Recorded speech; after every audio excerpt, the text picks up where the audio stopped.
Hey Gems, and welcome back to my channel. I'm Sarf. If you're wondering how that is pronounced, today I have an interesting and exciting video. Well, it's more like a chit chat, yeah? So I and 5 other, I know you can't see them around, but they're here with us virtually. So I and 5 other queer African women are going to be giving you advice on long distance relationship. We're going to talk about everything. We're going to talk about love, communication, sex, romance, breakup, moving on, conflict, everything. I'm giving you guys. See, at this point here, I'm your Mishai. This tea, it's really tea. It's a full ass meal. So sit back and enjoy. Before I get into the video, I want to give a huge shout out to the wonderful women, my dear friends, who responded and gave their advice, their tips, their tricks, and their insight basically, who will be helping us, and you. I and you, basically. So yeah. Let's go. Number 1 that we're going to talk about today is love. Love. A Pansexual in Lagos basically emphasizes, and she tells us, she says, make sure you love the person that you're getting in a relationship with. I think we're not going to get into all the different reasons why people get into relationships, but if you want to get into a long distance relationship, you have to make sure that you love the person. Yeah, that's just it.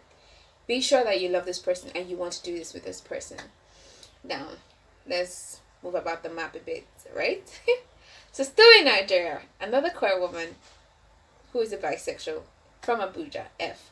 She says, love the person with your love language. There's nothing more powerful. I'm sure when you heard about and you learned about love languages, your brain just went, psh. You did that, quality time, gifts, words of affirmation, whatever the love language of the person is. You need to know your partner's love language and love them with their love language. F says there was a time when, her love language is quality time, but she and her partner, of course, long distance relationship, quality time is luxury that you get. So, but then she said her partner sent her a rose that was sprayed with her perfume so she could know what her partner smells like. I mean, how sweet is that, right? Like, how sweet is that? Okay, let's go. I say, always remember, the love is kind and love is patient. So even when you're loving this person, even when you're loving them with your love language and you're understanding them, and you're getting to understand them, and you guys are growing in a relationship, remember to be kind and patient, okay? So, 2, communication. Let's go. We talk every day was the first thing everybody told me. Everybody told me this. They said, we talk every day. And to be honest, I can't stress how important it is for you to communicate with your partner every day. It's important because you're in a long distance relationship. You guys cannot physically meet. How you guys stay in contact is by communication, especially if your relationship is a virtual relationship and it also started like virtually. So you probably are used to this. You don't lose this tempo beats, rhythm, whatever it is, when you kick off in a relationship. What am I trying to say? Text. So R, who is a lesbian in Ilorin, she gave us this advice. She said, be intentional, use social media. She said at a point in time, her and her partner set alarms just to meet calls. It doesn't get more intentional than that, does it? Yeah, it doesn't. No, it doesn't. So I talked about cost with a lot of women, and to be honest, instant messaging apps, social media are great ways to cut costs when you're communicating. What am I trying to say? Whatever it is you use in your country, whether it's WhatsApp, it's Line, it's Kakao, whatever it is, use social media to communicate with your partner. Text them frequently, tag them on Twitter, DMs, Instagram, whatever, and we'll talk about how to readjust. When we're talking about like breakups in relation to like use of social media after like a breakup, but that's for later in the video. Right now, you need to communicate every day with your partner. Yeah, basically that's just it. And send texts, sweet texts, send them voice notes. If there's something important you want to mention to them, you don't want to forget, your day is busy, send them a voice note, drop them a voice note. You guys can schedule video calls in the evenings or calls at the end of the day. Basically that's it. So F. Back to F, our bisexual in Abuja. She gave us also tips on communication. So F said that you need to talk about everything and anything. She said at the end of the day, her and a partner just basically talk about their old day. They talk about work, interesting things that went on, even if they had been consistently talking throughout the day, or they hadn't. Like, they just do that. I cannot stress how important it is for you when you are in a virtual or long distance relationship to communicate throughout. I've tried both, not communicating frequently and communicating frequently, and I've seen the difference. You feel more alone when you don't feel like you're updating your partner's lives, or you're not being in the loop.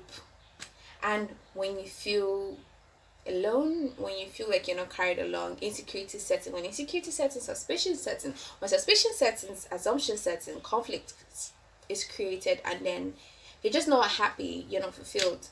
It is important to feel loved just as you are loved and just as you love your partner. And the best way to show all of this is by communicating. Are you getting me? Yeah, okay, good.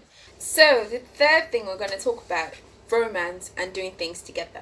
So, oftentimes, I think people think about that when getting into long distance relationships, or while you're in long distance relationship, how can you do something romantic, spice things up? So, I'm going to give you a couple of ideas.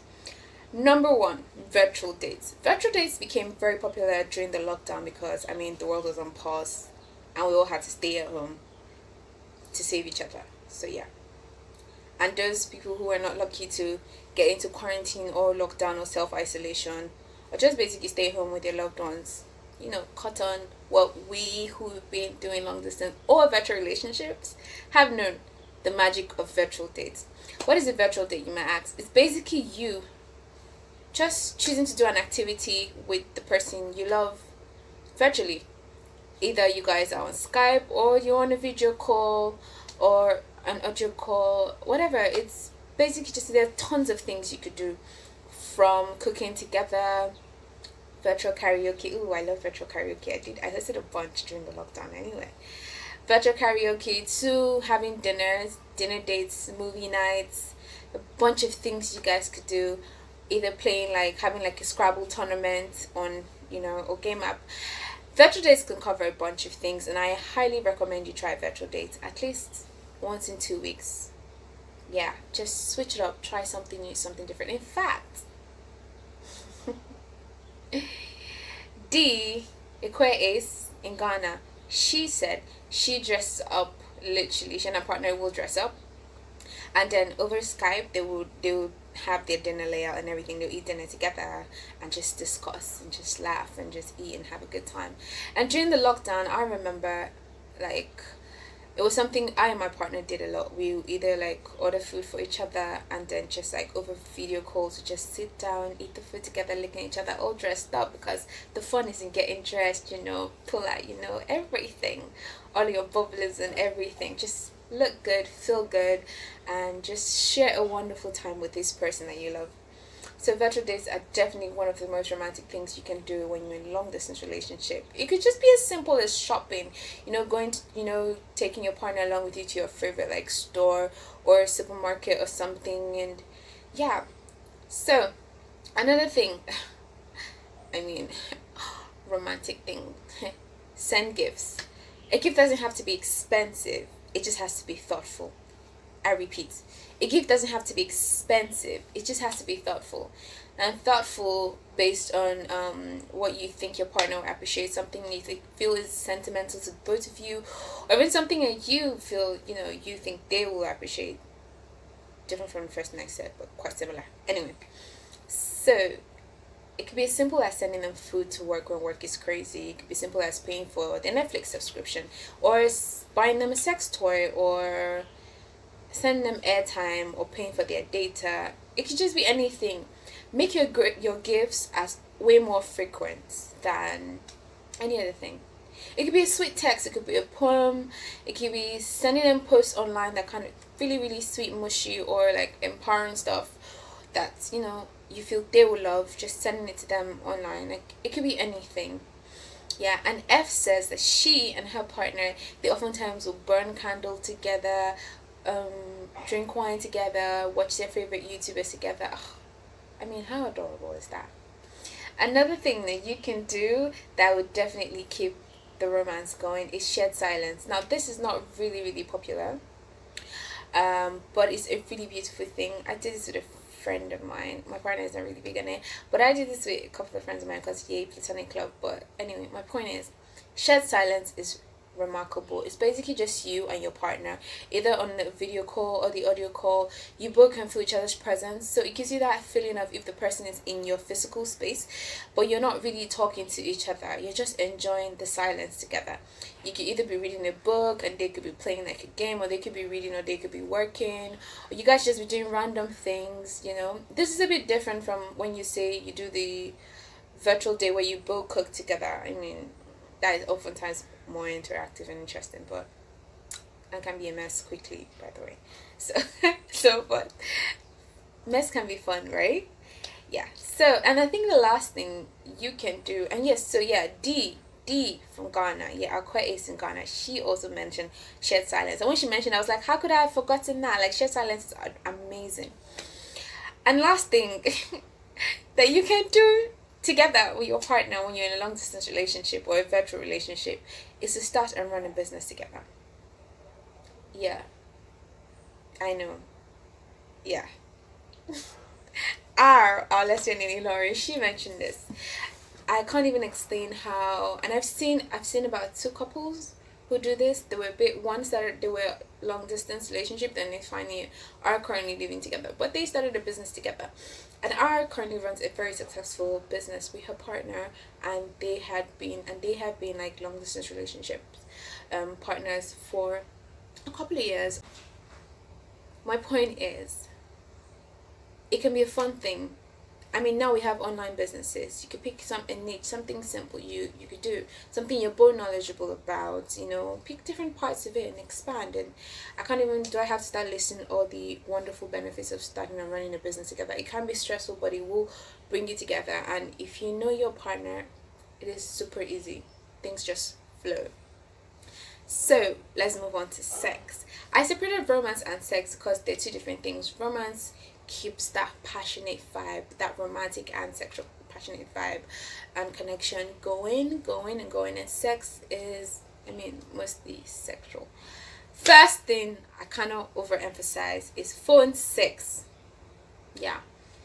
If you're going to be in a long distance or virtual relationship, you have to know how to do texting, mutual masturbation, even if it's just going to be steamy audio video calls, whatever it is, it's going to be going down. Virtual sex or phone sex is basically going to be a majority, which you'll be having sex when you're in a long distance or you're in a virtual relationship. So you should probably get used to it, get comfortable with it. Only do what you're comfortable with.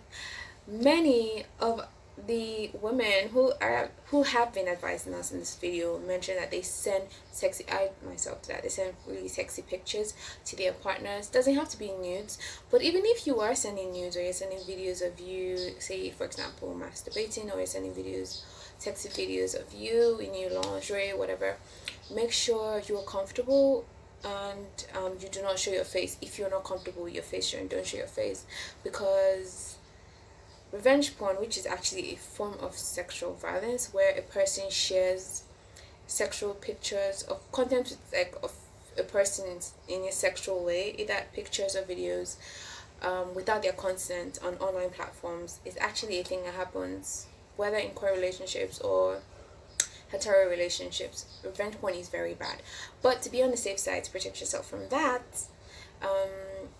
you can send these pictures and videos that don't show your face if you are in the nude, and only do what you're comfortable with. Moving on from that, let's talk about timely visits. Yeah, timely visits. So our advice is us that we plan timely visits. She said initially they were doing 3 months, but then it became once a month.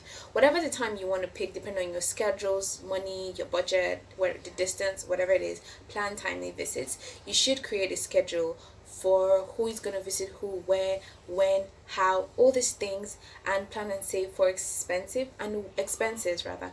And remember, when your partner is with you, shut everywhere down, give them your attention, have fun, have a wonderful time. And so yeah, let's go to resolving conflicts and break up and moving on. So yeah, as I was saying, yes,